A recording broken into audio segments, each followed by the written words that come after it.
خواتین حضرات، جیسا میں نے شروع میں عرض کیا تھا، کلچر پر گفتگو کا ایک انداز تو یہ ہے کہ اس پر نظریاتی انداز میں باتیں کریں اور اسے ختم کر دیں، لیکن حقیقت میں پیچیدگیاں اس وقت پیدا ہوتی ہیں جب کسی مخصوص معاشرے کے نقطہ نظر سے ہم کلچر کے مسائل پر سوچنا شروع کرتے ہیں۔ اور ہمارے لیے مسئلہ اس لیے پیچیدہ ہے کہ ہماری کلچر کی تاریخ بظاہر یہ معلوم ہوتا ہے کہ 27 سال پہلے شروع ہوئی، بظاہر یہ معلوم ہوتا ہے، یہ میں خاص طور سے عرض کر رہا ہوں۔ تو 27 سال میں کلچر کے متعلق جو مختلف طرح کے خیالات ظاہر کیے گئے اور اب بھی کیے جا رہے ہیں، ان میں باہم اتنا تضاد ہے کہ بعض اوقات واقعی آدمی کی سمجھ میں نہیں آتا کہ اس میں سے کس بات کو قبول کرے اور کسے رد کرے۔ اسی چیز کی طرف فیض صاحب نے اشارہ کیا کہ یہ جالے سے ہیں جو ہمارے ذہن میں ہیں، اور ان جالوں میں سے بعض کو سلجھانے کی طرف توجہ بھی فرمائی فیض صاحب نے۔ جیسا میں نے آپ سے عرض کیا تھا کہ ملک کے مخصوص حالات کو، مخصوص رویوں کو سوچنے کے مختلف انداز ہیں، انہیں سامنے رکھ کر انہوں نے اس مسئلے پر نظریاتی گفتگو کرنے کے بجائے عملی گفتگو فرمائی۔ آپ سب خواتین حضرات کے ہاتھ میں کاغذ اور قلم ہے، تو اس کے باوجود کہ میں سمجھتا ہوں کہ بہت سی الجھنیں دور ہوئیں اور بہت سے جالے جو ہیں وہ شاید، لیکن کچھ جالے شاید بڑھے بھی ہوں۔ تو اب فیض صاحب یہاں تشریف فرما ہے، ان کی گفتگو کے بعد آپ کے ذہن میں جو سوال پیدا ہوئے ہوں، براہ کرم آپ ان سے پوچھیے۔ مجھے یقین ہے کہ وہ اپنے جوابوں سے آپ کی تشفی فرما سکیں۔ جی علامہ صاحب۔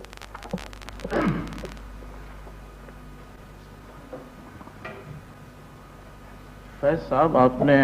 تقریر کے دوران یہ فرمایا کہ پاکستان بننے سے پہلے ایسی کوئی چیز نہیں تھی جس کو پاکستانی کلچر کہا جائے، اور یہ بھی فرمایا کہ پاکستانی کلچر کی زندگی محض 27 سال ہے۔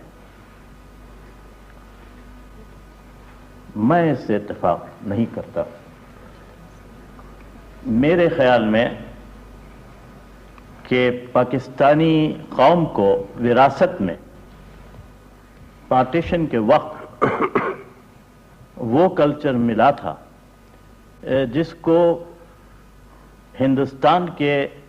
بر صغیر کے مسلمانوں کا کلچر کہنا چاہیے۔ The culture of the Muslims of the Indo-Pakistan subcontinent، وہ ہماری انہیریٹنس تھی، وہ ہمارا کلچر بنا جب پاکستان بنا۔ ایک تاریخی واقعہ میں دہراؤں اس وقت کہ بہت سے وجوہات تھی جو ہم پیش کرتے تھے ہندوستان کی تقسیم کے لیے اور مسلمانوں کے ہوم لینڈ کو وجود میں لانے کے لیے۔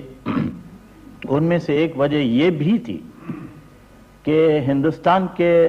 ہندوؤں کا کلچر علیحدہ ہے اور مسلمانوں کا کلچر علیحدہ ہے۔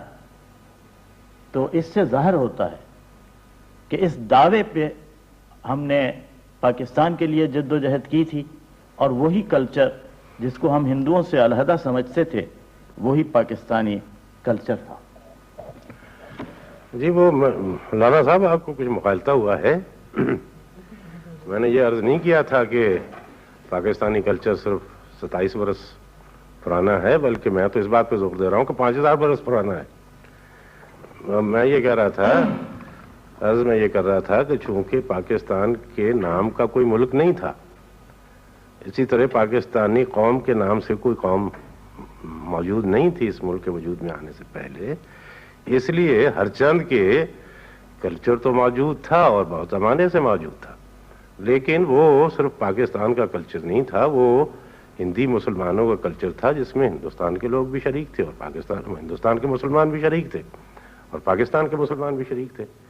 جب پاکستان بن گیا تو اس کے بعد اس کلچر کے علاوہ جو کہ ہندوستانی مسلمانوں کے ساتھ ہمارا مشترک کلچر تھا، اس کے علاوہ اس علاقے میں کچھ اپنی منفرد چیزیں بھی تھیں جو کہ ہندوستان میں نہیں تھیں۔ یعنی یہاں پہ سندھ میں جو کچھ رسم و رواج ہے وہ باقی ہندوستان میں موجود نہیں ہے، باقی بھارت میں موجود نہیں ہے، ہر چند کے مسلمان وہاں پہ موجود ہیں۔ یہاں پہ بلوچیوں کا یا پختونوں کا یا پنجابیوں کی جو زبان ہے یا ان کا جو ادب ہے وہ انہی سے مخصوص ہے۔ چنانچہ میں یہ عرض کر رہا تھا کہ جو چیز اس علاقے سے مخصوص ہے وہ ہمارا کلچر ہے، اور اس کی ابتدا 5000 سال پہلے سے۔ اس میں بعد میں بہت سے اجزاء ایسے شامل ہوئے جس میں کچھ ہندوستانی مسلمانوں کے ساتھ مشترک ہیں، کچھ وسط ایشیا کے مسلمانوں کے ساتھ مشترک ہیں، کچھ اور جو ہمارے ہمسایہ ملک ہیں ان کے ساتھ مشترک ہے، لیکن اس اشتراک کے ساتھ ساتھ ایسے اجزاء بھی ہمارے ثقافت میں موجود ہیں جو صرف ہم ہی سے مخصوص ہیں، جو صرف اسی سرزمین کے ساتھ مخصوص ہیں، اور وہ 27 سال پرانے نہیں ہیں، وہ 5000 سال پرانے ہیں۔ چنانچہ میں نے یہ نہیں کہا تھا کہ 27 برس پہلے پاکستانی کلچر کا وجود نہیں تھا، کلچر کا وجود تھا لیکن اس کا نام پاکستانی کلچر نہیں تھا۔ جی یہ فنون لطیفہ سے متعلق مجھے ایک سوال کرنا تھا۔ جی پاکستان کے بننے سے پہلے تھیٹر کی ہمارے ہاں روایت کم تھی، مصوری کی روایت تھی، اور موسیقی کی روایت جو تھی وہ کلاسک کی روایت ہمیں بہت بڑی ہمارے پاس ورثے میں تھی۔ یہ کیا وجہ ہے کہ تھیٹر کو ترقی ہوئی ہے، مصوری کو بھی ترقی ملی ہے، لیکن ان مصوروں کو جنہوں نے کہ مغربی انداز میں تصویریں بنانا شروع کی، اور موسیقی کو باقاعدگی کے ساتھ تنزل مل رہا ہے؟ جی میں عرض کرتا ہوں، اول تو یہ کچھ میرے خیال میں آپ لاہور کی وجہ سے کہہ رہے ہیں کہ تھیٹر کو ترقی ہوئی ہے، ورنہ تھیٹر کو ترقی نہیں ہوئی ہے، اس لیے کہ آج سے 30 برس 40 برس پہلے جب ہم اپنے طالب علمی کا ہمارا زمانہ جو تھا اس وقت تک یہاں پہ ایک بہت ہی ترقی یافتہ تھیٹر موجود تھا، جو کہ جب یہ ٹاکنگ فلم شروع ہوئی ہیں تو اس کا وجود ختم ہو گیا۔ اس کے بعد یہ اس وقت جو یہاں پہ بہت سے شوقین نوجوان کھیل اور ڈرامے کرتے ہیں، یہ تو 8-10 برس پہلے کی بات ہے، جس کا سلسلہ بھی یہیں ہم نے شروع کیا تھا۔ برسوت یہ آپ صحیح فرما رہے ہیں کہ اس میں اس حد تک ترقی ضرور ہوئی ہے کہ آج بہت سے گروہ ایسے موجود ہیں۔ اچھا، جہاں تک مصوری کا تعلق ہے، وہ آپ نے فرمایا ہے کہ وہ ہماری جو قدیم مصوری تھی اس کو فروغ نہیں ہوا، اس کے بجائے مغربی مصوری جو ہے اس کا فروغ ہوا۔ اس کی وجہ تو ظاہر ہے، اس کی وجہ یہ ہے کہ ہماری جو قدیم مصوری تھی اس کے ایک خاص طرح کے قدردان تھے، انہی کی وجہ سے وہ تصویریں بنائی جاتی تھیں، یعنی منیچر پینٹنگ۔ اس میں 2 طرح کے مضامین ہوتے تھے، یا تو مرقع ہوتے تھے یا تصاویر ہوتی تھی، پورٹریٹس ہوتی تھیں، شبیہیں ہوتی تھیں نوابوں کی اور شہزادوں کی، اور یا اس میں مذہبی مضامین یا افسانوی مضامین جو ہیں ان کی تصویر کشی کی جاتی تھی۔ اور ظاہر ہے کہ جب یہ طبقہ ختم ہوا تو اس کے ساتھ یہ مصوری کی یہ صورت جو تھی وہ بھی ختم ہوئی۔ اس کے بعد لازم تھا کہ کوئی نہ کوئی نئی صورت پیدا ہوتی، اور چونکہ ہمارے ہاں انگریزوں کی حکمرانی کی وجہ سے اس فن کو ترقی نہیں ہوئی، اس لیے لازمی طور سے ہمارے جو نوجوان مصور تھے انہیں مغرب کی طرف رجوع کرنا پڑا۔ اور اب بھی یہ ہے کہ اگر ہم کوئی فنون کی اپنی کوئی مخصوص صورت پیدا نہیں کرتے تو ظاہر ہے کہ ہم ان کی نقل کرتے رہیں گے۔ تو اس کی وجہ تو یہ تھی۔ رہا موسیقی کا سوال، موسیقی کے بارے میں بدقسمتی سے ہمارے ہاں ایک خاص طرح کا تعصب پیدا ہوا جس کا تعلق موسیقی سے نہیں تھا، بلکہ اس طبقے سے تھا یا موسیقی کی اس صورت سے تھا جو کہ خاندان مغلیہ کے زوال کے وقت ہمارے اس بر صغیر میں پیدا ہوئی۔ ہوا یہ کہ جب معاف کیجیے گا، آپ نے فرمایا مغلیہ خاندان کے زوال کے وقت یا اس کے بعد؟ اور اس کے بعد اس وقت اور اس کے بعد معاشرے کا بہت معزز حصہ تھے۔ ہاں نہیں، اس کے آخری دور میں ہوا یہ کہ یہ فن جو تھا چند ایک بڑے اساتذہ کو چھوڑ کے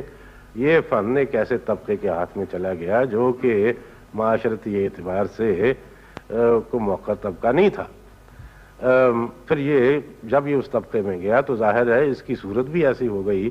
جو کہ سنجیدہ لوگوں کے لیے کچھ زیادہ پسندیدہ نہیں تھی. نتیجہ یہ ہوا اس کے بعد انگریز آ گئے تو ظاہر ہے اس کے بعد جو کچھ کسر رہ گئی تھی باقی وہ ان کی وجہ سے پوری ہو گئی. چنانچہ موسیقی نام ٹھہرا مجرے کا اور کچھ گھٹیا قسم کی عیاشی کا اور دل لگی کا. اب آزادی کے بعد تو فیصل اب بھی باقاعدگی کے ساتھ جاری ہے. میں یہی عرض کرنے والا تھا، کلاسیکی موسیقی اس روایت کی بات کر رہا ہوں. میں یہی عرض کرنے والا تھا کہ اب اس کے بارے میں ہمارا نظریہ صحیح ہو جانا چاہیے تھا. اب ہم کو چاہیے تھا کہ اس کے بارے میں اس طریقے سے سوچیں کہ موسیقی جو ہے وہ بجائے خود نہایت سنجیدہ اور نہایت شائستہ اور نہایت موقر ایک فن ہے. اگر اس کو بعض پیشہ ور لوگوں نے اور بعض ایسے لوگوں نے جو کہ اس فن کی خوبی سے اور اس کی نفاست سے واقف نہیں تھے، اگر انہوں نے اس کو بدنام کیا ہے تو ان کی اس طویلے کی بلا جو ہے بندر کے ساتھ نہیں جانے چاہیے. جی حفیظ صاحب، میں آپ کو فیض صاحب یاد دلاؤں کہ جب وہ پہلی رپورٹ جس کا آپ نے ذکر فرمایا ہے جب اس کی ترتیب دی جا رہی تھی تو سوال یہ پیش ہوا تھا کہ کیا کلچر کی تعریف کی جا سکتی ہے، اور فیصلہ یہی ہوا تھا کہ کلچر کی تعریف نہیں کی جا سکتی. مگر اس کے ساتھ ساتھ دوسرا یہ بھی فیصلہ کیا تھا کہ کلچر کی فنکشنل تعریف ہو سکتی ہے. میں صرف آپ سے یہ سوال پوچھنا چاہتا تھا کہ یہ جو تضاد آپ بتاتے ہیں یہ اختلافات، کیا یہ درست ہے کہ اسی لیے ہے کہ کلچر کو تمام دنیا بھر میں نیشنل آئیڈینٹی کے لیے استعمال کیا جاتا ہے، اور یہاں پر جن لوگوں کے ذہن میں یہ سوال اٹھتا ہے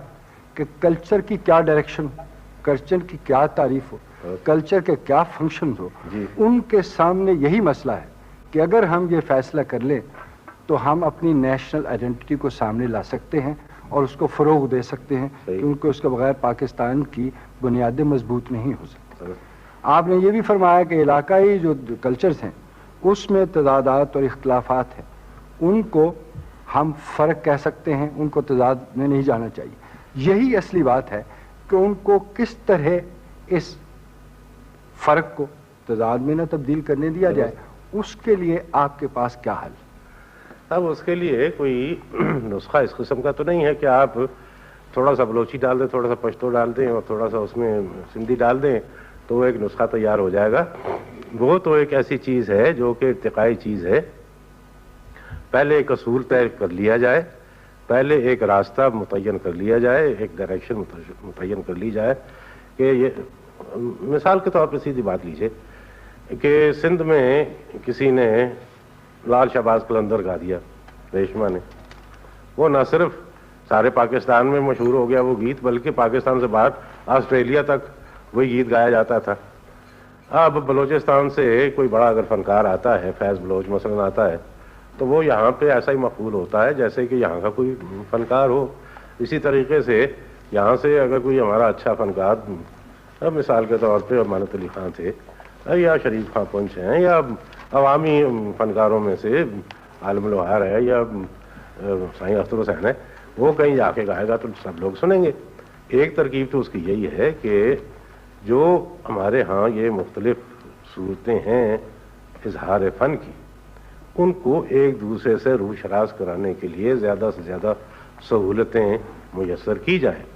دوسرے یہ ہے کہ تحقیقی طور پہ ان میں جو مشترک اجزاء ہیں ان کے بارے میں تحقیق کر کے اس کو شعوری طور سے لوگوں کے سامنے پیش کیا جائے. تیسرے یہ ہے کہ جو اہل فکر لوگ ہیں ان کو آمادہ کیا جائے کہ وہ اس سلسلے میں کسی ایک نقطۂ نظر پہ متفق ہو جائیں. اور پھر کچھ عرصے کے بعد میں سمجھتا ہوں کہ اس کے نتائج آپ کے سامنے آئیں گے، اس لیے کہ یہ ایسا نسخہ نہیں ہے کہ فوری طور پہ اس پہ ظاہر ہو جائے، لیکن پہلے تو متعین کرنا چاہیے. اور میں سمجھتا ہوں اس کی صورتیں یہی ہیں کہ زیادہ سے زیادہ تبادلے ہوں لوگوں کے آپس میں، ان میں جو چیزیں مشترک ہیں ان پہ زیادہ زور دیا جائے، ان کی وضاحت کی جائے، ان کو تشکیل کی جائے، ان کو جن کو بیرونی کہا جا سکتا. درست. اب ان کے متعلق آپ کی کیا رائے ہے کہ کس طرح اس کے فروغ کو ضروری طور پر روکنا چاہیے؟ یہ عوام کی خاص طور پہ خواہش ہے کیونکہ اس کا کیپٹلسٹ ملکوں سے بڑا تعلق ہے. بالکل صحیح. اس پہ کتابیں لکھی جا چکی ہیں کہ یہ جو ہپیز لوگ آتے ہیں ان کو خاص طور پہ اس لیے بھیجا جا رہا ہے کہ نوجوان جو ہیں وہ تھرڈ ورلڈ کے وہ اسی طرح کے انداز میں آ جائیں اور کام کرنا چھوڑ دیں. صحیح ہے, مجھے بالکل اتفاق ہے آپ سے.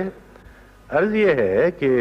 اگر ہمارے ہاں یہ بیرونی اثرات جو ہیں ان کا نفوذ بڑھ رہا ہے تو کیوں بڑھ رہا ہے؟ اسی وجہ سے بڑھ رہا ہے کہ ہم نے اپنے ہاں ثقافت کو اور فن کو مقام دیا نہیں. اگر ہم نے اپنے ہاں قبول کیا ہوتا کہ یہ ہماری ثقافت ہے اور یہ ہمارا فن ہے اور یہ اس کی صورت ہونی چاہیے اور اس کو ہم نے کچھ اس کو معتبر طریقے سے لوگوں کے سامنے پیش کیا ہوتا تو لازمی طور سے یہ بیرونی اثرات جو ہیں ان کا زور اتنا نہیں پڑتا.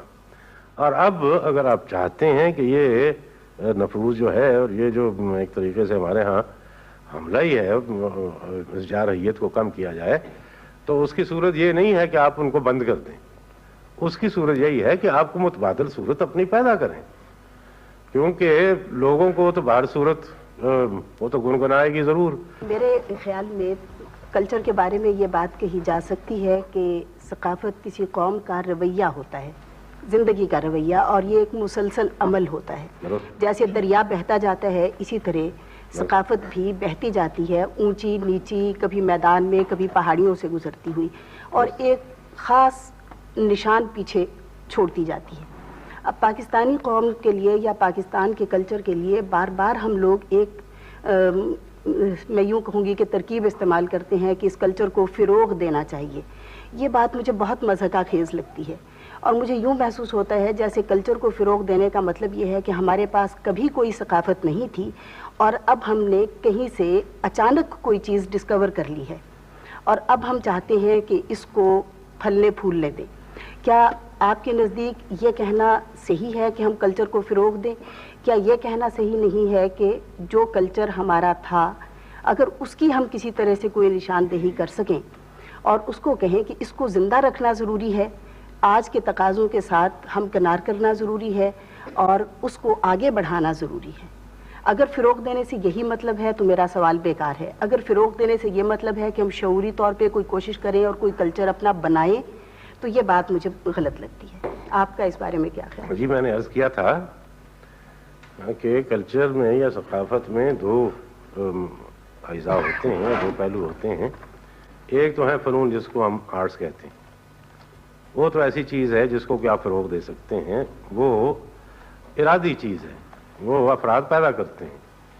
اور ان کو فروغ دینے کے لیے آپ کو بعض اقدامات کرنے پڑتے ہیں, ورنہ وہ چیزیں جو ہیں وہ ختم ہو جاتی ہیں یا ان میں کوئی خرابی واقع ہو جاتی. وہ تو آرٹ کا یعنی کلچر کا ایک حصہ وہ ہے اور کلچر کا وہ بہت ضروری حصہ ہے. ظاہر ہے وہ حصہ تو ایسا ہے جس کو کہ جیسے میں نے عرض کیا تھا آپ شعوری طور سے اس کو فروغ دے سکتے ہیں اور اس کو فروغ دینا چاہیے,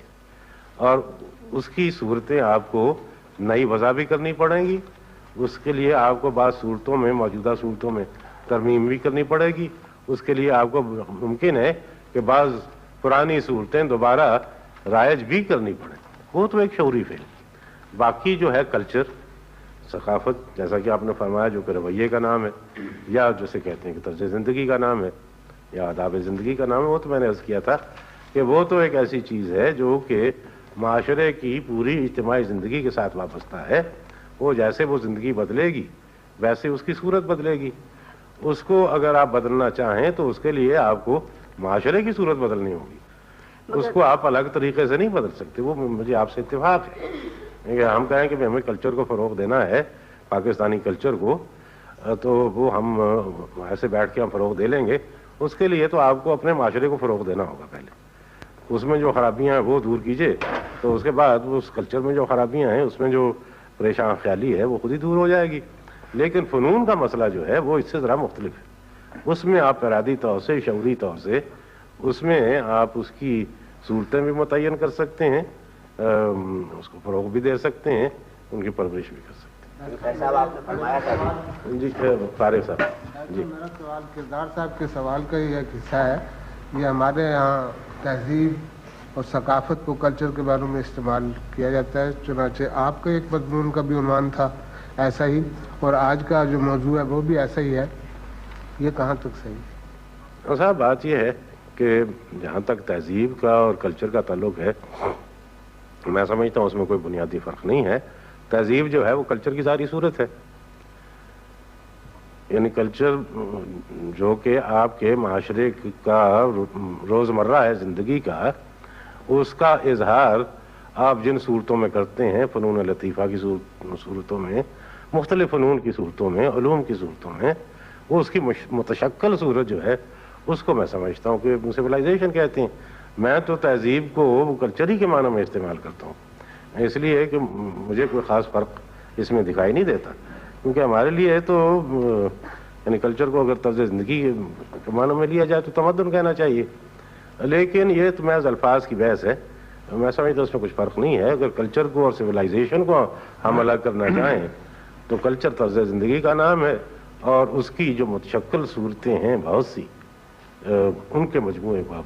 سویلائزیشن کہتے ہیں. جی آپ نے تقریر میں حکومت پہ یہ الزام تو نہیں کہنا چاہیے، کوتاہی اس کی بیان کی ہے کہ اس نے سہولتیں میسر نہیں کی یا وہ درجہ نہیں دیا ثقافت کو جو دینا چاہیے تھا. مثال کے طور پہ نصاب میں کوئی چیز شامل نہیں ہے، یا کوئی اس کی منسٹری الگ نہیں ہے، یا اس کے عہدے دار نہیں. تو کیا خیال ہے کہ آپ کے خیال میں حکومت کو کس حد تک اس میں مداخلت کرنی چاہیے کہ ہماری ثقافتی زندگی پہ اپنا عمل وہ رائج کرے، اس لیے کہ حکومت وقت تو بہرحال ایک جماعت کی حکومت ہوتی؟ جی صاحب، بات یہ ہے کہ اگر آپ ذرا تاریخ پہ نظر ڈالیں تو یورپ میں یہ ہوا تھا کہ جب وہاں کا فیوڈل نظام زوال پذیر ہوا، جو کہ پرانا جو ان کا کلچر اور فنون تھے، جو ان کے مربی اور قدردان تھے، جب اس طبقے کا زوال ہوا تو اس کی بجائے ایک دوسرا طبقہ پیدا ہوا جس کو کہ ہم سرمایہ دار طبقہ کہتے ہیں، اور انہوں نے اس سارے فن کی اور ثقافت کی قدردانی اور اس کی ذمہ داری سنبھال لی. چنانچہ حکومتوں کو زیادہ دخل دینے کی ضرورت پیش نہیں آئی، اس لیے کہ یہ چونکہ متمول طبقہ تھا اور صاحب ثروت طبقہ تھا، اس لیے انہوں نے تھیٹر بنا دیے، گیلریز بنا دیں، آرٹسٹوں کا آرٹ جو ہے اس کو مال تجارت بنا دیا اور بیچنے لگے. نتیجہ یہ ہوا کہ وہاں پہ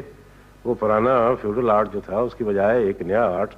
ان کے ہاں پیدا ہوا اور اس کے قدردان بھی پیدا ہو گئے. حکومت کی ضرورت انہیں پیش نہیں آئی. ہمارے ملکوں میں بدقسمتی سے جو پرانا طبقہ تھا، جو کہ قدردان اور مربی تھے، یعنی جاگیردار تھے، نواب تھے، وہ لوگ تھے، وہ تو ہو گیا ختم. اس کے بجائے سرمایہ دار پیدا نہیں ہوئے، اس کے بجائے انگریز پیدا ہو گئے، اور انگریزوں نے کہا کہ یہ تمہارا آرٹ کلچر سب بکواس ہے، آرٹ کلچر صرف ہمارے پاس ہے، اس لیے تم ہمارا آرٹ کلچر سیکھو، یہ سب کچھ بھول جاؤ. نتیجہ یہ ہے کہ وہ 100-150 سال میں جو کچھ ہمارے پاس تھا اس میں بہت کچھ ضائع ہو گیا. اب جب یہ ہمارے آزاد ملک ہمارے پیدا ہوئے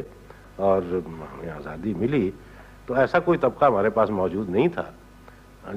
پبلک میں سے جو کہ اس کی ذمہ داری سنبھال لیتا. نتیجہ اس کا یہ ہے کہ لازماً یہ ذمہ داری حکومتوں پہ آ گئی. وہ کس حد تک وہ اس سے عہدہ بڑا ہوئے یا نہیں ہوئے وہ آپ خود فیصلہ کر لیں، لیکن موجودہ صورتحال میں جب تک کہ ہماری پبلک میں اتنے وسائل اور اتنے ذرائع ان کے پاس نہیں ہیں کہ وہ اس کی پرورش کا انتظام کر سکیں، اس وقت تک لازماً ہمیں حکومت کی طرف رجوع کرنا پڑے گا. اس کو آپ اچھا کہیں یا برا کہیں، اس کے سوا چارہ کیا ہے. یہ عوامی سطح پر ایک حد تک ہی ہو سکتا ہے کام، اس لیے کہ عوامی سطح پر بھی آخر آپ اگر ڈرامہ کرنا چاہیں گے تھیٹر کی ضرورت ہوگی، اس کے لیے پیسے کون دے گا؟ اگر عوام پیسے دینے کو تیار ہیں تو ظاہر ہے حکومت کے پاس ہاتھ پھیلانے کی ضرورت نہیں ہے. لیکن جیسے میں عرض کیا، ابھی تک ہمارے عوام میں کوئی طبقہ اس قسم کا نہیں ہے جو کہ اس کی کفالت کر سکے. میں سمجھتا ہوں کہ یہ ایک عبوری دور ہے. اس میں تھوڑے عرصے کے بعد جب کہ انفراسٹرکچر جس کو کہتے ہیں، جو بنیادی ضروریات ہیں، اگر اس کے لیے وسائل مہیا ہو جائیں تو خود بخود وہ عوام اور پبلک اور طبقہ پیدا ہو جائے گا جو کہ اس کی کفالت بغیر حکومت کی امداد کے کر سکے. لیکن اس وقت میں سمجھتا ہوں کہ ایک حد تک یا دیکھیے اب جو ترقی پسند ملک ہیں، ترقی یافتہ ترقی پسند نہیں، انگلستان ہے، اب وہاں پہ تو تھیٹر بھی موجود ہیں، وہاں پہ پبلک بھی موجود ہے، لیکن اس کے باوجود برٹش آرٹ کونسل جو ہے اس کا سالانہ بجٹ جہاں تک مجھے یاد پڑتا ہے کوئی 2 کروڑ پاؤنڈ ہے، جو اس وقت بھی ان کو امداد دینی پڑتی ہے ان ثقافتی اداروں کے لیے جو کہ خود کفیل نہیں ہے. اس لیے ایک حد تک تو حکومت کو یہ ذمہ داری سنبھالنی پڑے گی، اور ہر حکومت کا پیسہ ہمارا ہی پیسہ ہے، ان کا پیسہ تو نہیں ہے. اس میں ہم یہ تفریق کیوں کرتے ہیں کہ پیسہ حکومت سے ہے؟ آخر ہم ہی نے دیا ہے حکومت کو. میں نے یہ سوال فیصلہ اس لیے پوچھا تھا کہ یہ جو جس کنفیوژن کا آپ نے ذکر کیا ہے کہ ہم تشخص نہیں کر سکے صحیح طور پہ ثقافت کا، اس میں کچھ عمل دخل اس بات کا نہیں رہا کہ مختلف حکومتوں نے مختلف نظریات کے پیش نظر ثقافت کے بارے میں اپنے اپنے خیالات کا پرچار کیا ہے. مثال کے طور پر کوئی حکومت نے یہ کہا کہ صاحب اگر سندھی بلوچی ثقافت کو آپ فروغ دیں گے تو وہ 4 قومیتیں بن جائیں گی. یا دوسری حکومت ہے، اس نے کہا یہ بات غلط ہے، ان کو فروغ دینا چاہیے، اس لیے ایک اکائی پیدا ہوگی ہماری ثقافت کی. تو جس کنفیوژن کا آپ نے ذکر کیا ہے یہ اس وجہ سے نہیں ہوا کہ حکومتوں کو چونکہ اس معاملے میں براہ راست عمل دخل رہا ہے اس لیے یہ بات پیدا ہوئی. میں سمجھتا ہوں اس سے زیادہ دخل اس بات کو ہے کہ کسی حکومت کو اس پر پوری طرح توجہ دینے کی فرصت ہی نہیں ملی. سطحی طور پہ باتیں ہوتی رہیں، لیکن اس کو الف سے یہ تک اس سارے مسئلے پہ غور کرنے کے لیے اور اس کے یہ کوئی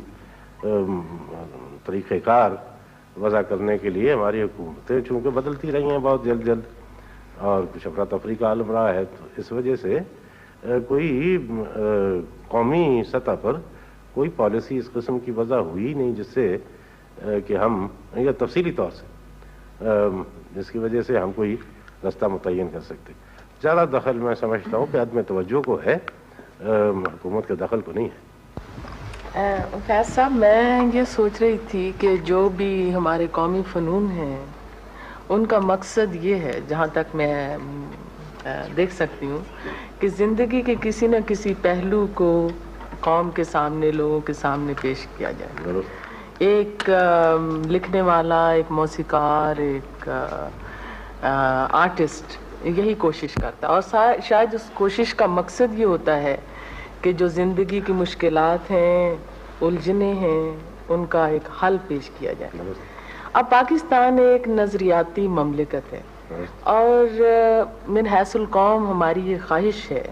کہ ہماری تمام تر کوششیں ہمیں اس نصب العین کے قریب لے جائیں، اور شاید ہم یہ بھی چاہتے ہیں کہ ہمارا فن جو ہے ہمیں اس نصب العین کے حاصل کرنے میں ہماری مدد کرے. تو میں آپ سے یہ پوچھنا چاہتی تھی کہ کیا آپ سوچتے ہیں کہ جو ہماری فنی کوششیں ہیں ان کو اس طرح سے ترتیب دیا جا سکتا ہے یا دیا جانا چاہیے کہ وہ ہمیں اپنے نظریاتی نصب العین کی طرف لے جائیں، یا آپ کے خیال میں ہماری جو فنی کاوشیں ہیں ان کو اس چیز پہ زور نہیں دینا چاہیے؟ نہیں صاحب، میں سمجھتا ہوں کہ جو بھی نظریاتی نصب العین ہوتے ہیں ان پر تو فن کو اور ثقافت کو بارسود زور دینا ہی چاہیے اور اس کا اظہار کرنا ہی چاہیے. صرف یہ ہے کہ جب ہم اپنے نظریاتی نصب العین کا ذکر کرتے ہیں تو ہمیں اس کو اتنا محدود نہیں کر لینا چاہیے کہ اس میں بہت سی جو چیزیں ہیں وہ اس سے خارج ہی ہو جائیں، اس دائرے میں ہی نہ رہیں. جیسے میں نے ابھی آپ کے سامنے عرض کیا تھا یہ نقطہ نظر کہ اگر ہم صرف ایک بہت ہی سی اپنے ذہن میں محدود شکل رکھ لیں کہ یہ ہمارا نصب العین ہے اور باقی ہر چیز پہ بھی وہی حدود عائد کرنے کی کوشش کریں تو وہ کوشش کامیاب نہیں ہوگی. لیکن اگر ہم اپنے نصب العین کو پھیلا کر اسے ایک پوری زندگی کا ایک نصب العین بنائیں تو یقینی طور سے اس کی جو بنیادی قدریں ہیں وہ ہمارے فن میں اور ہماری ثقافت میں ان کا عکس یقیناً ملے گا اور ملنا چاہیے. جی صاحب WZ صاحب کچھ کہنا چاہتے ہیں؟ حضور اگر کلچر کو آپ یوں ڈیفائن کریں کہ تمام وہ چیزیں رہنے سہنے کھانے پینے لکھنے فن کی چیزیں پیدا کرنے میں تمام وہ باتیں جو لاشعوری طور پر ایک قوم یا ایک لوگ ایک ملک کے یا ایک طبقے کے پسند کرتے ہیں اپروو کرتے ہیں اس کو اچھا سمجھتے ہیں تو وہ اس قوم کا کلچر ہے. اچھا اب رہا کہ کس چیز کو یہ پسند کریں اس کے لیے آپ کے جو سرکردہ لوگ ہیں جو لیڈران ہیں جو قوم کو چلاتے ہیں رستہ دکھاتے ہیں ان کا کام پھر ہو جاتا ہے کہ ان تمام چیزوں کو اس طرف لائیں کہ قوم لاشعوری طور پر ان چیزوں کو اچھا سمجھنے لگے. صحیح. That would be the best definition of culture and if we know that. صحیح. اب لکھنؤ کا آپ نے یہاں آپ نے ذکر کیا کہ شاعری کرتا ہے صاحب اس کو روٹی تو ملے گی نہیں یہ تو بری بات ہے لیکن لکھنؤ میں اگر وہ شاعری نہ کرتا جب شاعری وہاں رواج تھا تو وہ اماں کہتی کہ کمبخت کچھ لکھ کچھ جا کیونکہ شاعری اس وقت ایک رستہ تھی ایک سیڑھی تھی اوپر پہنچنے کی. صحیح. تو یہاں اسی طرح سے آپ ایسی چیز پیدا کر دیں اپنے آرٹ کی طریقے سے فن کے طریقے سے کہ قوم لاشعوری طور پر اس چیزوں کو اچھا سمجھے اور کن چیزوں کو اچھا سمجھے اس کے لیے ہمارے پاس گائیڈ لائن موجود ہے قرآن کی گائیڈ لائن. صحیح ہے بالکل مجھے اس سے اتفاق ہے. اس لیے میں کاردار صاحب کی بات جب سے میرے ذہن میں گھوم رہی ہے اور بڑی توجہ طلب اور خیال انگیز بات تھی جی وہ یہ کہ یہ جو مغرب کا کلچر خاص طور پہ کیپٹلسٹ کنٹریز کا یہاں آ رہا ہے تو اس کی روک تھام کیسے کی جائے. آپ نے فرمایا کہ چونکہ خلا ہے اب ہمارے یہاں کے لوگوں کو چاہیے کہ کلچر کی کوئی ایسی خوبصورتیاں اور رعنائیاں پیش کریں کہ ان کو لینے کی ضرورت ہی محسوس نہ ہو. تو میری ایک بھتیجی ہے چھوٹی سی ہم اسے پیار سے گوگی کہتے ہیں وہ مجھ سے پوچھنے لگی پرسوں کہ انکل یہ کیا بات ہے جب میں چھینک مارتی ہوں تو ایکسکیوز می کہتے ہوں اب یہ تایا جانا ہے تو الحمدللہ کہتے ہیں تو اس میں سے کون سی اچھی بات ہے کس کو اڈاپٹ کرنا چاہیے. اب جب سے میرے ذہن میں یہ گھوم رہی ہے بات کہ ہمارے پاس الحمدللہ موجود تو ہے میں تو نہیں خیر کہتا تو اب اس کو ایکسکیوز می اس کے پاس دے دیا گیا. صحیح. اور WZ احمد صاحب نے ابھی کہا کہ جو اچھی چیزیں ہیں وہ لے لیں گے پریشر گروپ کو اپنی اچھی چیزیں اپنی اچھی لگتی ہیں آپ مجھ سے بہتر جانتے ہیں. صحیح. تو اب اس الحمدللہ کو ہم کس کھاتے میں ڈالیں ابھی بھی اس کو خلا کو محسوس کرتے رہیں یا اس کی کوئی چھان بین کر کے رندہ لگا کے کوئی اور گھر کے الحمدللہ کا کچھ اور شسترو پیدا کر دے اس کے بارے میں آپ کا کیا خیال صاحب. میں سمجھتا ہوں اس کے بارے میں انکل تو کہیں گے جی اس کے بارے میں وہی بات ہے کہ آخر ہم نے تو اپنے بچپن میں ایکسکیوز میں نہیں سیکھا تھا. جی جی ہم نے تو الحمدللہ ہی سیکھا تھا نا. یہ ایکسکیوز می تو آیا ہے پچھلے 10-15 برس میں جبکہ ہم نے ایک نئی چیز پیدا کی یہاں پہ انگلش میڈیم اسکول جو کہ ہمارے زمانے میں نہیں ہوتا تھا. ایک آدھ اسکول یہاں پہ تھا یعنی یہ HSN تھا یا سینٹ اینتھنی تھا شرفا وہاں پہ نہیں جاتے تھے پڑھنے کے لیے. باقی لوگ جو گلی محلے کے اسکول تھے وہیں پڑھتے تھے. وہ میرا مطلب کہنے کا یہ تھا حضور کہ خلا تو پھر نہیں ہے نا مثال کے طور پہ یہ خلا پھل کر دیا نا انہوں نے جی وہ کر دیا تو ہم یہ کہنے کے خلاف تھا. یہ شیشے لگنے والے چھوٹی چھوٹی قمیضیں بڑے خوبصورت کرتے جو ہمارے یہاں کے بننے والے یہ جیسا کہ آپ اس دن فرما رہے تھے ہزارہ کے علاقے میں سے کشیدہ کاری کے نمونے لائے تھے تو وہ ہم اختیار نہیں کر سکتے جب تک کہ اس کے اوپر مغرب کا ٹھپا نہ لگ جائے. مثلا یہ شیشے کی قمیض اگر وہاں پکیڈیلی کے کسی شو کیس میں لگ جائے اور وہ وہاں فروغ پا جائے اور اس پہ مہر لگ جائے ووگ کی تو پھر یہاں پہن لیں گے لیکن ڈائریکٹ ہزارہ سے آ جائے تو پھر مشکل ہے. خلا نہیں ہے. صحیح بات ہے. نہیں وہ تو ظاہر ہے خلا تو فطرت میں ہوتا ہی نہیں ہے نا اس لیے جہاں خلا ہوگا اسے کوئی نہ کوئی چیز تو اسے پر کر لے گی جی. اور چنانچہ خلا یہاں نہیں ہے لیکن یہاں پہ پیدا کیا گیا یا اس کی پوری طرح ہم نے اپنے پیالے کو بھرا نہیں ہے تو جو اس میں جتنی سطح خالی رہ گئی تھی اس میں یہ چیزیں شامل ہو گئیں. اگر ہم نے اپنا ثقافتی پیالہ پر کر لیا ہوتا تو پھر ان چیزوں کی گنجائش شاید کم ہوتی. ایک حد تک تو دیکھیے نا اب جہاں تک مغربی دنیا کا تعلق ہے اب اس میں کچھ چیزیں تو ایسی ہیں جیسے وہاں کی ٹیکنالوجی ہے وہ چیزیں تو ایسی ہیں جو کہ بارسوت آپ کو اختیار کرنی پڑیں گی. آپ اب ہمارے دوست امتزار حسین نے ایک زمانے میں رونا رویا تھا کہ اب وہ آب خورے کی بجائے اور وہ سرائیوں کی بجائے لوگ ریفریجریٹر استعمال کرتے ہیں، اس کا تو کوئی علاج نہیں، وہ تو ہوگا۔ اب ہم اونٹ پہ تو نہیں چڑھ سکتے، تو ریل پہ تو ہم چڑھیں گے۔ اور اسی طریقے سے یہ ریڈیو ہے اور ٹیلی ویژن ہے اور باقی جو ٹیکنالوجیکل چیزیں ہیں جن کا ایک حد تک دخل ہمارے طریقے اظہار میں اور ہمارے فنون میں بھی ہے، اس حد تک تو ہمیں اس کو قبول کرنا پڑے گا، اس کے علاوہ چارہ کوئی نہیں ہے۔ لیکن جو ہمارے موضوعات ہیں یا ہمارا طریقہ فکر ہے یا طریقہ احساس ہے، اس میں ہمیں وہاں کے اثرات کو ٹھونسنے کی نہ صرف ضرورت نہیں ہے بلکہ ان سے بچنا لازمی ہے، کیونکہ وہ ایک طریقے سے ہماری اپنی قومی شخصیت اور انفرادیت کی اس سے نفی ہوتی ہے، اور اس کی وجہ سے ہمارے ذہن میں اور ہماری شخصیت میں ایسے تخریبی عناصر داخل ہوتے ہیں جو کہ کسی طریقے سے ہماری قومی ترقی کے لیے مفید نہیں ہے۔ تو وہ جو آپ نے فرمایا کہ اب الحمدللہ کو رائج کیا جائے دوبارہ،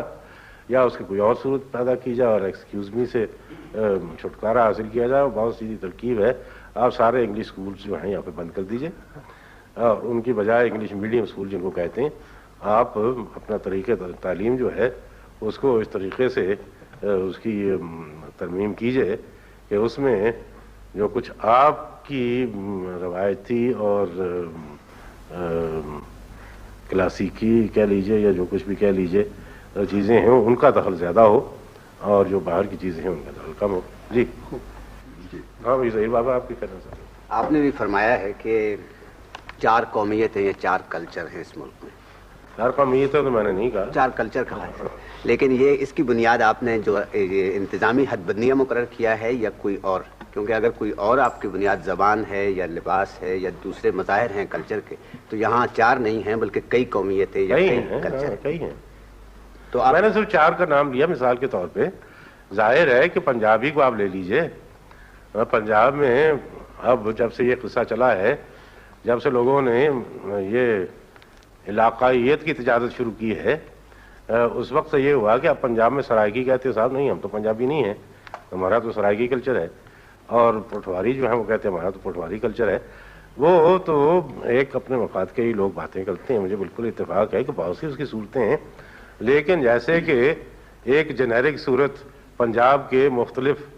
جو ثقافتیں ہیں اس کی ایک جنیرک صورت ہے جس کو ہم پنجابی کہتے ہیں،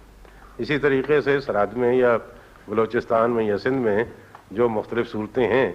ثقافتی اظہار کی، اس کو ہم جنیرکلی سندھی کہتے ہیں یا بلوچی کہتے ہیں، اور اسی طریقے سے ان 4 سے مل کے جو ایک صورت بنتی ہے اس کو ہم پاکستانی کہتے ہیں۔ اس سے یہ مراد نہیں ہے کہ وہ صرف 4 ہی ہیں اور اس کے علاوہ اور نہیں ہے۔ ٹھیک ہے، ہمارے یہاں مکرانی جو ہیں ان کے اپنا ان کا رقص الگ ہے، ان کی موسیقی الگ ہے، ان کی زبان بھی ایک حد تک الگ ہے، بروئی ہیں ان کی زبان الگ ہے، وہ سب چیزیں ہیں، وہ سب موجود ہیں۔ میں عرض یہ کر رہا تھا کہ یہ جتنی بھی ہیں سب کو قبول کیا جائے اور سب کی انفرادیت کو بھی تسلیم کیا جائے، اور ان سب کی انفرادیت سے جو ایک مجموعہ بنتا ہے، جو ایک گلدستہ بنتا ہے، اس کو قائم کرنے کی اور اس کو منضبط کرنے کی کوئی کوشش کی جائے۔ جی ابھی یہاں بات ہوئی تھی ثقافت اور فنون کے سلسلے میں کہ ہمارے فنون کو ہمارے نظریاتی نصب العین کا عکاس ہونا چاہیے۔ نعرے کے طور پہ یہ بات بہت اچھی ہے، لیکن کیا آپ یہ کہیں گے کہ ہم لوگوں نے اپنے نظریاتی نصب العین کا ایک واضح تصور متعین کر لیا ہے، یا ہمیں یہ معلوم ہے کہ ہمارا نظریاتی نصب العین کیا ہے؟ پہلے تو یہیں پہ کشمکش ہے اور یہیں پہ آپس میں اختلاف ہے کہ ہمارا نظریاتی نصب العین کیا ہے، خاص طور پہ ہمارے دانشوروں کے درمیان۔ اور پھر دوسری بات، عوام کے ذہن میں بھی ایک کشمکش پہلے سے موجود ہے، جس کی وجہ سے میں سمجھتی ہوں کہ ہمارے ہاں فنون جمیلہ جن کو آپ نے کہا ابھی تک ہماری زندگی کا حصہ نہیں بن سکے، اور وہ اسی نظریاتی نصب العین جو کہ محدود طور پہ ہم لوگوں نے اختیار کیا ہے، اس کی وجہ سے عوام کے ذہن میں کشمکش ہے۔ یعنی گانا برا ہے، موسیقی بری ہے، ناچنا برا ہے، یعنی یہ گناہ کے افعال ہیں، ان کا تعلق خوبصورتی سے یا جمالیات سے نہیں ہے۔ اور میرے خیال میں یہی وجہ ہے کہ آج تک کوئی گورنمنٹ ہمارے ملک میں، کوئی حکومت واضح طور پہ کھل کے سامنے نہیں آئی اور اس نے کسی قسم کے کلچر کی حفاظت کی کوشش نہیں کی۔ میں نے یہی عرض کیا تھا کہ یہ اس قسم کے جو ہمارے ذہن میں الجھنے ہیں اور جو انہیبیشنز ہیں، جب تک ان کو ہم صاف نہیں کریں گے اس وقت تک ظاہر ہے کہ ہم کلچر کے فروغ کی یا فنون کے فروغ کی بات نہیں کر سکتے۔ رہا سوال نصب العین کا، تو ظاہر ہے کہ کسی ایک ملک میں سب لوگوں کا متفق الخیال ہونا تو مشکل ہوتا ہے۔ مختلف ہر جگہ ہوتی ہیں، مختلف قسم کی آراء ہوتی ہیں، مختلف قسم کے مکاتب فکر ہوتے ہیں، مختلف قسم کے خیالات ہوتے ہیں، لیکن کوئی ایک آدھ بات ایسی ہوتی ہے جس پہ کہ لوگ متفق ہو جاتے ہیں۔ کم از کم اس بات پہ مختلف قومیں متفق ضرور ہو جاتی ہیں کہ ہمارا قوم یا ہمارا وطن، ہماری قوم یا ہمارا وطن جو ہے، اس کا بقا اور اس کی سالمیت یہ لازم ہے۔ اس حد تک تو میں سمجھتا ہوں اتفاق ہونا چاہیے، اور اس میں جو چیز معاون ہوتی ہے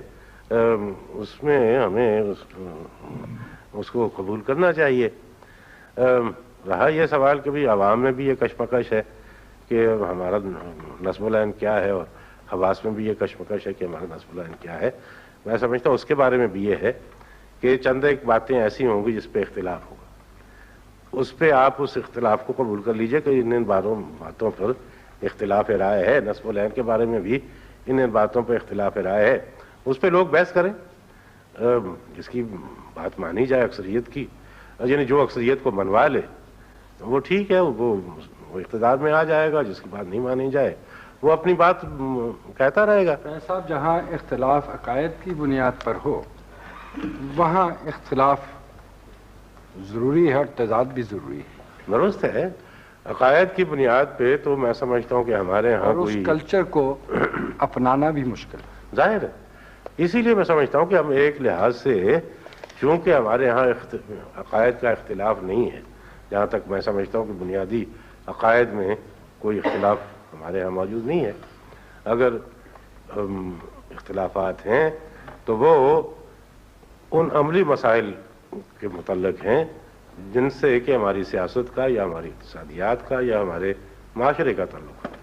جہاں تک بنیادی عقائد کا تعلق میں سمجھتا ہوں کہ ہمارے یہاں کوئی خاص اس کے اس سے کوئی اختلاف نہیں ہے۔ جی میں صرف آپ کی رائے پتہ کرنا چاہتی ہوں کہ آپ نے قومی کلچر کا ذکر کرتے وقت زبان کے بارے میں کچھ نہیں کہا۔ اصل میں نے اس کو الگ نہیں کیا تھا اس مسئلے سے، اس لیے کہ ہمارے ہاں مختلف زبانیں ہیں، پنجابی ہے، سندھی ہے، بلوچی ہے، بروئی ہے، گجراتی ہے، یہ سب زبانیں میں سمجھتا ہوں کہ ہماری زبانیں ہیں، بلکہ میں تو یہ کہوں گا یہ سب ہماری قومی زبانیں ہیں، اس لیے قوم ان میں سے بدیسی زبان تو کوئی نہیں ہے، سب ہماری زبانیں ہیں۔ اچھا، لیکن ان زبانوں کی موجودگی میں کم از کم ہمیں ایک زبان تو درکار ہے جس میں ہم ایک دوسرے سے گفتگو کریں، جس میں ہم ایک دوسرے سے رابطہ پیدا کریں، اور جو کہ ہماری کاروبار زندگی میں وسیلہ بنے۔ وہ میں سمجھتا ہوں کہ ہمارے ملک میں ایک ہی زبان ہے جو یہ کام دے سکتی ہے، وہ اردو ہے۔ اسی وجہ سے ہم نے اس کو قومی زبان قرار دیا ہے، یعنی ایسی زبان جس میں کہ مختلف علاقوں کی زبانیں بولنے والے حصہ بھی لے سکتے ہیں اور اظہار رائے بھی کر سکتے ہیں اور اظہار خیال بھی کر سکتے ہیں۔ یہ بھی جو ہمارے ہاں ایک لڑائی پیدا ہوئی ہے مقامی زبانوں کی اور علاقائی زبانوں کی اور قومی زبان کی، میں سمجھتا ہوں یہ بھی سطحی اور خود غرضانہ لڑائی ہے جس میں کوئی حقیقت نہیں ہے، اس لیے کہ اپنی اپنی جگہ جو بھی زبانیں ہیں ان کا فروغ لازم ہے، ان کو تسلیم کرنا لازم ہے، اور ان کے ساتھ ہی ساتھ ایک مشترکہ زبان کو تسلیم کرنا اور اسے فروغ دینے کی کوشش کرنا وہ بھی لازم ہے۔ اس وجہ سے یہ جو ایک طریقے سے ہم نے اپنے ذہن میں ایک تضاد پیدا کر رکھا ہے، میں سمجھتا ہوں کہ حقیقت میں اس کا حل تلاش کیا جا سکتا، وہ تضاد نہیں ہے۔ صاحب، جیسا ابھی آپ نے فرمایا کہ ایک زبان یا جسے ہم آپ نے کاروبار یا تجارت یا لین دین یا رابطے کی زبان آپ نے فرمایا، آپ اس سے اتفاق کریں گے کہ یہ زبان اب وہ زبان نہیں رہی جو کبھی اردو معلیٰ کہلاتی تھی۔ اب یہ زبان وہ زبان ہے جو پاکستانی ثقافتوں، آپ نے علاقائی کہا، صوبائی آپ کہیے جو بھی آپ، ان ثقافتوں کی عکاسی کیے بغیر ہمارے رابطے کی زبان نہیں بن سکتی؟ دیکھیے صاحب، بات یہ ہے کہ زبان تو کوئی بھی منجمد نہیں ہوتی، زبان تو ضروریات کے مطابق اس میں تبدیلیاں ہوتی رہتی ہیں، اور جیسے زبان تو ایک معاشرتی ضرورت ہے نا، جیسے معاشرے کی ضروریات ہوتی ہیں اسی کے مطابق زبانیں ڈھلتی ہیں اور بدلتی ہیں، اور ان کی مختلف صورتیں پیدا ہوتی ہیں۔ ظاہر ہے کہ اب ہمارے ملک میں جو اردو زبان رائج ہے اس میں چونکہ اب وہ اس علاقے کی زبان ہے، یعنی پاکستان کی زبان ہے، تو جیسا کہ آپ نے فرمایا اس میں ظاہر ہے کہ مختلف علاقوں کی بولیوں کا کوئی نہ کوئی اثر موجود ہے، اس وقت بھی موجود ہے۔ بلکہ اب علاقوں کی کیا ذکر کرتے ہیں، آپ کسی سے بات کیجئے، کسی اپنے ڈرائیور سے بات کر لیجئے، کسی کارخانے دار سے، دکاندار سے، کسی راہگیر سے بات کر لیجئے، تو اب وہ اگر اب بیٹھے ہیں تو ٹیکسی کہے گا، وہ ٹیکسی کے لیے اردو کا لفظ تو اس کے ذہن میں نہیں آئے گا کہ ٹیکسی کو اردو میں کیا کہتے ہیں،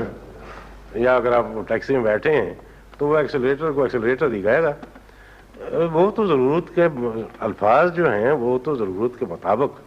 زبان میں داخل ہوتے ہیں اور ضرورت کے مطابق زبان سے خارج ہوتے ہیں۔ جو زبان کا لہجہ ہے، جو زبان کا محاورہ ہے، وہ بھی وقت کے ساتھ بدلتا رہتا ہے۔ آج اردو جو کہ دہلی میں رائج ہے وہ اردو محلہ کی زبان کا ہے، یعنی وہ غالب کے زمانے کی زبان تو نہیں ہے، اور غالب کے زمانے کی جو زبان تھی وہ غالب سے 200 سال پہلے کی زبان تو نہیں تھی۔ وہ تو جیسے معاشرہ بدلتا ہے، معاشرے کی ضروریات بدلتی ہیں، معاشرے کے اظہار کی صورتیں بدلتی ہیں، ویسے ہی زبان بدلتی ہے۔ یہی صورت اردو کی بھی ہے۔ فیض صاحب، یہ علاقائی ثقافتوں کو اردو میں لانے سے کس نے روکا ہے؟ کسی نے نہیں روکا ہے، یہ خود دانشور ہیں، ہم نے تو نہیں روکا ہے، بیٹھے ہیں، ہمیں لانا چاہیے انہیں۔ نہیں، وہ تو لانے نہ لانے کا سوال نہیں ہے، وہ تو خود ہی آئے گا۔ نہیں، وہ تو لانے نہ لانے کا سوال نہیں ہے، وہ تو بہر صورت اگر پشاور میں آپ لوگ بیٹھ کے اگر اردو کی بات کریں گے تو اردو میں کوئی نہ کوئی تو آپ کا پشتوں کا محاورہ، پشتوں کی بات، پشتوں کے مضامین آئیں گے، خود ہی آئیں گے، اس میں لانے کی کیا بات ہے، وہ تو آئیں گے ہی۔ اچھا فیض صاحب، ایک اور عرض، ابھی یہاں بات ہو رہی تھی کہ ہماری ثقافت پر بیرونی اثرات، بیرونی سے مغربزم وغیرہ کا ذکر بھی آیا۔ ایک اور فیشن جو آج کل میرے خیال میں چل نکلا ہے وہ یہ ہے کہ اپنے علاقوں کی جو ثقافتیں ہیں، فرض کیجیے آپ رقص کو لیجیے، گانے کو لیجیے، کچھ عرصے سے ہمارے جو معزز بہت سے ذمہ دار ثقافتی ادارے ہیں، ان میں بعض علاقائی رقص اس انداز سے پیش کیے جاتے ہیں کہ وہ چجائے کہ اس علاقے کو جو کہ مجموعی طور پر پاکستان ہے اسے پیش کریں، اسے وہ کچھ مغرب اور کچھ فیشن اپنا اور کچھ اوپر کی سطح کا بنا کر، میں فیض محمد کی اس میں مثال دیتا ہوں، اور ایک تو مواقع پر میں نے اس کا اظہار بھی کیا ہے۔ اب فیض محمد بلوچستان میں بیٹھ کر جس طرح سے گاتا ہے، سننے والوں کا یا اسے اپریشیٹ کرنے والوں کا جس طرح سے ایک اس کی ترتیب ہوتی ہے، اب وہ یہاں کے ثقافتی اداروں میں،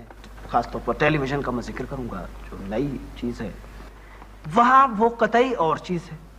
وہاں پس منظر میں کچھ کلر اور پھر کچھ اس قسم کے رنگامیزی، اور اس کے ساتھ فیض محمد کو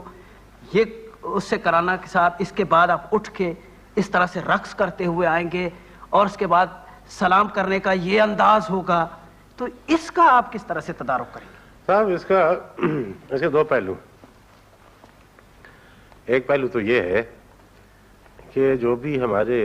روایتی خاص طور پہ عوامی یعنی فوک فنی مظاہر ہیں، ان کو جیسے معاشرہ بدلے گا ایک حد تک تو ان میں تبدیلی آئے گی، اس لیے کہ جس زمانے میں یہ چیزیں پیدا ہوئی تھیں اس زمانے میں چونکہ معاشرے کی صورت اور تھی، اس لیے ان کی ساری ان کا سلیقہ، ان کی ترتیب، ان کا طریقہ اظہار وہ بھی اسی زمانے کے معاشرے سے متعلق تھا۔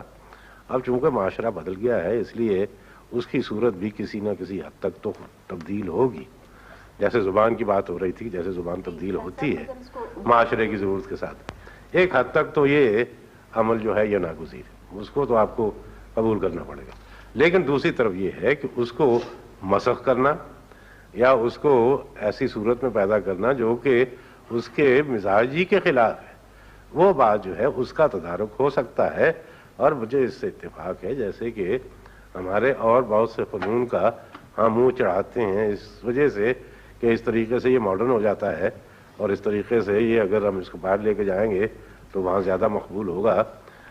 وہ طریقہ تو غلط، اور اس حد تک ہمیں اسے اجتناب کرنا چاہیے. لیکن جس حد تک ہمیں کسی بھی فن کو زندہ رکھنے کے لیے ترمیم کی ضرورت ہے اس حد تک اس میں ترمیم کرنی پڑے گی. جی فیض صاحب، آپ نے فنون جمیلہ کا بھی ذکر کیا ہے، سرپرستی کا بھی، لیکن آپ نے معیار کا ذکر نہیں کیا. ان کا معیار ہے اس وقت مختلف شعبے جو ہیں، فلم ہے، خود ٹیلی ویژن ہے، اس کے علاوہ شاعری ہے، ادب ہے، مصوری ہے، ان کا معیار